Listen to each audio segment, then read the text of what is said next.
Hey guys, it's Fraser here. I hope that you are well. Today we're looking at a lower body workout that you can do from home. So guys, there's a challenge at the end of this video. I want to hear how you get on and see if you can make the time that I've specified. Let me know in the comments section. We'll get there at the end. Stay tuned, but let's get into the workout at hand.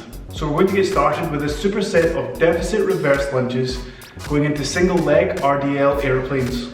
So these are two really good exercises for opening up the hips. Now you might want to do a warm-up before you get there. There's lots of ideas here in this mobility video which you can check out, but for me this was a good warm-up just to open up the hips, and it's all I needed to get into this lower body workout. So deficit reverse lunges are great because the crease of your hip comes down below your knee, so you're really getting more range of motion than you could if you were just doing this on the ground and your foot wasn't raised. So really good for opening up the hips. And then the single leg RDL with the twist or the aeroplane exercise is really good for opening up the hips as well, getting that external to internal rotation. Make sure when you're doing this you're actively internally rotating as well. Some people just open and then half close.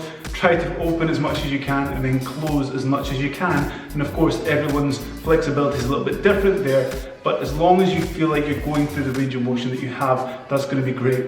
So it's 3 sets of 10 each side on those first exercises. So we want to keep the fast twitch muscles firing when we're away on holiday or we're training at home for a period of time. It's really easy to just kind of lose that and go into exercises in the endurance range and do 100 reps and things like that. That will come in our conditioning video, but today it's not about that. So with that said, the next superset is going to work on explosiveness. So you're going to do this exercise, knees to feet to jump. Now if you can't do that, then you can just do regular squat jumps. And then you're going to go into pogos. So when you're doing your knees to feet to jump, you can use your arms to help you drive up. You're going to catch yourself in a squat position and then explosively jump as high as you possibly can. Guys, you're trying to be as explosive as you can to get to your feet. Don't like roll back and then stand up awkwardly. Use your momentum, use your explosiveness to get to your feet, and as I said, if you can't do that, just substitute this exercise for regular squat jumps. So next are pogos, where you're trying to spend the least amount of time on the ground as possible. Try not to bend your knees too much, alright? This is acceptable, what I'm showing you here, but you're trying to be really, really springy. That's the goal of the exercise. Touch the ground, come back up, touch the ground, come back up.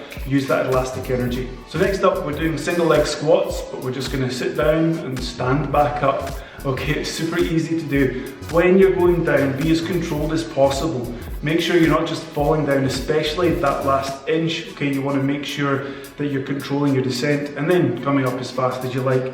You're going to be doing 10 reps each side for 4 sets. Guys, you can go ahead and make this harder by adding weights with a bag, anything you've got at home, water bottles in a bag or in front of you. And hey, if you're really strong and this doesn't challenge you at all, then go ahead and do pistol squats, free pistol squats for 10 reps. Some people will be able to do that for 4 sets of 10 each side. Some people won't. So this is a version that I like to do if I have to do high reps and I really feel my quads working on this exercise. So I couldn't make a lower body video from home without including Bulgarian split squats. It's one of my favorite exercises, whether you're at home or you're at the beach or you're in the gym. It is a fantastic exercise to do, as you will know if you've seen this video here. But we're going to put a twist on this exercise. So we're going to do 10 reps, but with a 5-second pause at rep 5 and rep 10. Now those reps are going to be fast reps because you're going to use something called the drop catch method.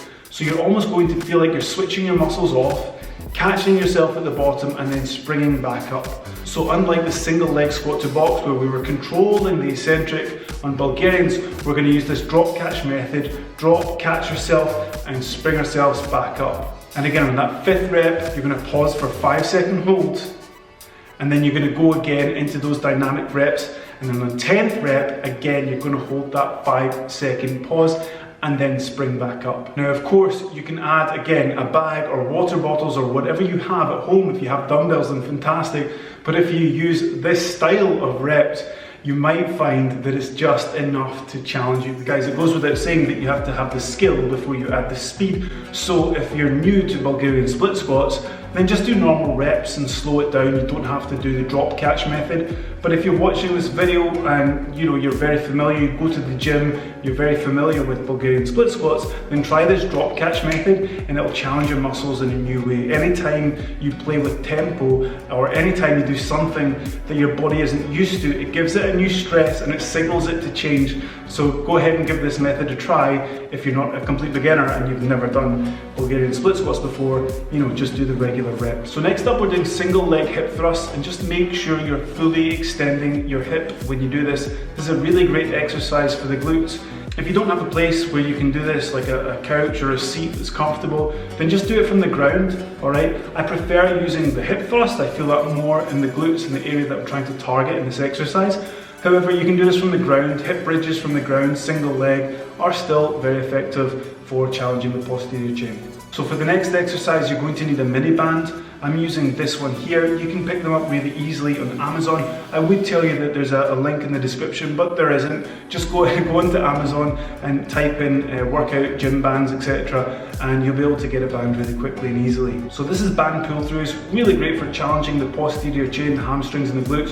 You're going to feel a nice stretch through the hamstrings, and what you want to do is control the eccentric, but then come through as fast as you possibly can. So the concentric can be as fast as you possibly can. Pause for a second, make sure you're contracting the glutes, and then relax through the eccentric. So before we move on to our challenge today, we've got to hit a little bit of trunk work. So we're going to superset plank T-twists with mountain climbers, their knee coming cross diagonally.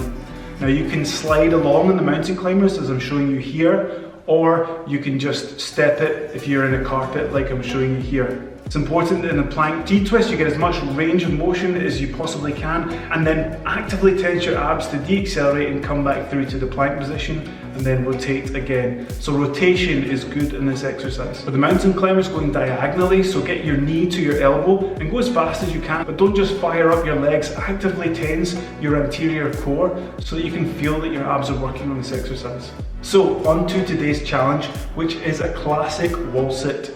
All you have to do is set up as I am here, and it's an isometric contraction for the quads. You should feel this in your quads, okay? If you're feeling it in your knee or wherever else, stop, it's not for you, but this is the challenge. Can you hold this position as I'm showing you here for 2 minutes? That's the goal. Now you'll start to get to whatever it is for you. It might be 45 seconds, it might be a minute, but your legs will start to shake on the old isometric contraction. It's normal, that's what happens. See if you can make it to 2 minutes, and after 2 minutes, if you can stand up as I'm doing here. Guys, let me know in the comment section how you get on with that challenge. It's a fun one to finish. You flush all the blood to the quadriceps, so you have a good quad pump, even though you're not doing anything dynamic, you're just holding a position. But it's a really good challenge, so let me know how you get on with that. And that's all for today's video, guys. Thank you so much for watching. I hope you enjoyed this little home workout in this series that I have for you. So tomorrow there's an upper body workout which you can check out here, and I'll see you in that video, guys. Thanks for watching. Cheers. Ciao.